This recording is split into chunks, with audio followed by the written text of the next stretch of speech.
ప్రతి గ్రామానికి రోడ్డు సౌకర్యం కల్పించి ప్రజలకు ఎలాంటి ఇబ్బంది లేకుండా చేస్తామని ఎమ్మెల్యే గండ్ర సత్యనారాయణరావు అన్నారు. భూపాలపల్లి జిల్లా రేగొండ, ఘోరీ, కొత్తపల్లి మండలం, నిజాంపల్లి, గాంధీనగర్, కొత్తపల్లి గ్రామాల్లో పర్యటించి 386 లక్షల రూపాయలతో పలు అభివృద్ధి పనులకు శంకుస్థాపనలు చేశారు. ఈ సందర్భంగా మీడియాతో మాట్లాడుతూ గ్రామాల అభివృద్ధి కోసం ప్రజాప్రభుత్వం కృషి చేస్తున్నట్లు తెలిపారు. గాంధీనగర్ వరకు 4 కోట్ల రూపాయలతో ఎంఆర్ఆర్ గ్రాంట్లో ఈరోజు మంజూరు తీసుకొచ్చాం.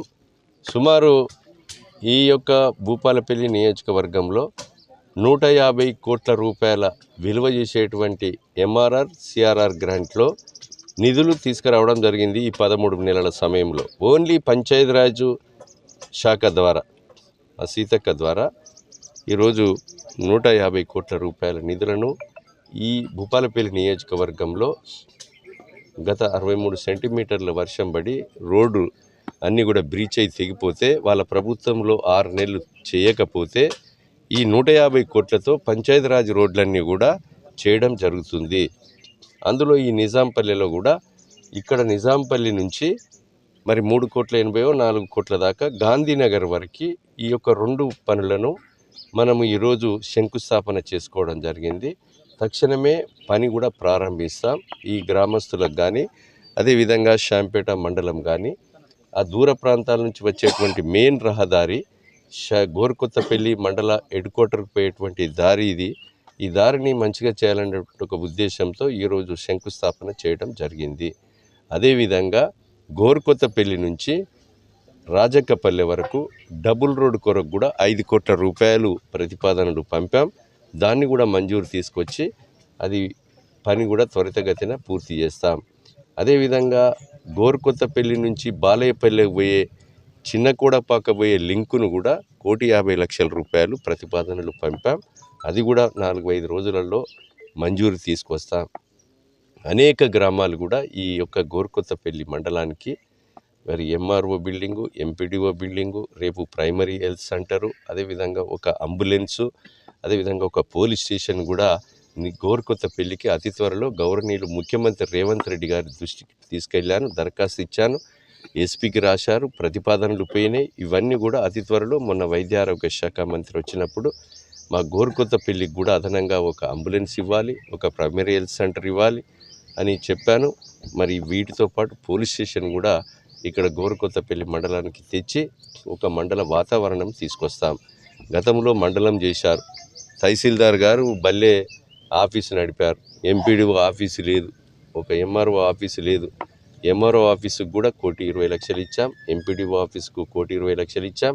అవి కూడా భవనాలు కూడా పనులు ప్రారంభించాం. ఒక మండల హెడ్ క్వార్టర్లో మంచి వాతావరణాన్ని కల్పించే విధంగా గోరుకొత్తపల్లి ప్రజలకు అందుబాటులో ఉండే ప్రతి ఆఫీసును తీసుకొచ్చి ప్రజలకు ఉపయోగపడే విధంగా చేస్తాం.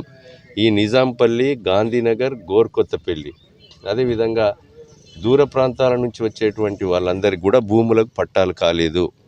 ఆ పట్టాలు కాని వాళ్ళందరికీ కూడా ధరణిని ఉండడం వల్ల కలెక్టర్ కూడా ధరణిలో ఉంది, నేనేం చేయలేము అని చెప్పి పట్టాలు చేయలే గత 10 సంవత్సరాల్లో.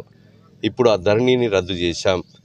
ఎవరైతే భూమి దున్నుకుంటున్నారో అది ప్రభుత్వ భూమి కానీ, లావాని భూమి కానీ, అది ఖరీదు పెట్టి కొనుక్కున్న భూమి కానీ, అది సర్కారు భూమి అయినా పర్వాలేదు, ఆ దున్నుకున్నటువంటి భూములకు ఇప్పుడు భూభారతి పేరు మీద గవర్నర్ ఆమోదం పొంది అసెంబ్లీలో కూడా బిల్లు పాస్ అయిపోయింది. ఇది తహసీల్దార్లకు, ఆర్డీఓలకే పట్టాలు చేసే అధికారము కల్పించాం, వెసులుబాటు ఇచ్చాం.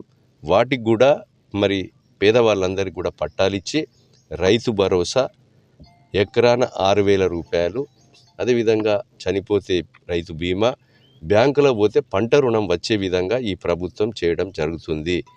మొన్నటి వరకు 24వ తారీఖు వరకు గ్రామ సభలు జరిగినాయి.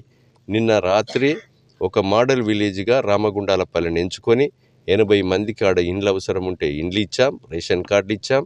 అదేవిధంగా ఆత్మీయ ఇందిరమ్మ భరోసా ఏదైతే జాబు కార్డు ఉండి 100 రోజుల పనికి పోయి 100 రోజులలో 20 రోజులు పనిచేసి ఉంటే భూమి లేని నిరుపేదలకు నెలకు 1,000 రూపాయల చొప్పున సంవత్సరానికి 12,000 ఈరోజు 6 నెలల డబ్బులు ఈ 3-4 రోజుల్లో వేయబోతున్నాం.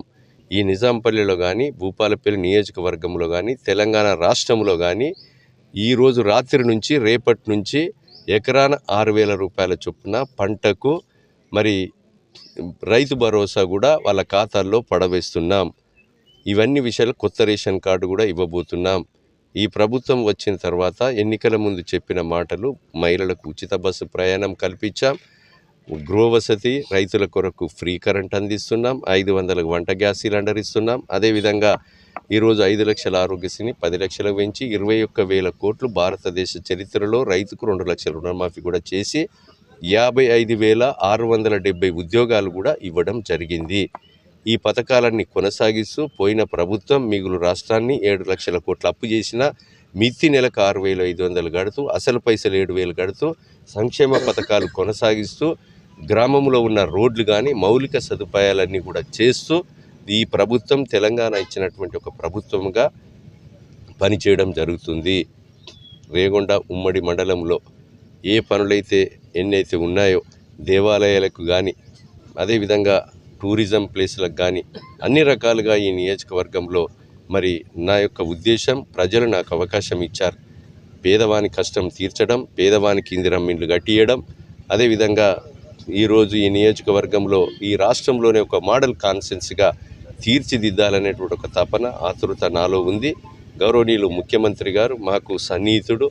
మంత్రుల దగ్గర, ముఖ్యమంత్రి దగ్గర ఈ నియోజకవర్గ పనుల కొరకు నిజాయితీగా 1 రూపాయి లంచం లేకుండా, అవినీతికి తావు లేకుండా మరి పనులను కొనసాగిస్తాం.